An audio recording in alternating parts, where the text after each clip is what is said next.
嗨嗨，我是阿乔，今天要来做简单的鲑鱼料理。鲑鱼先撒上些盐巴，不要太多，因为我们后面要加蒜酱，蒜酱是带有点咸味的，加太多盐巴就会过咸咯。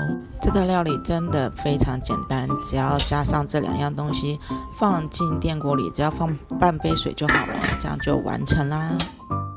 等待鲑鱼蒸好的时间，我会先来烫1份空心菜，或者你喜爱的青菜都可以。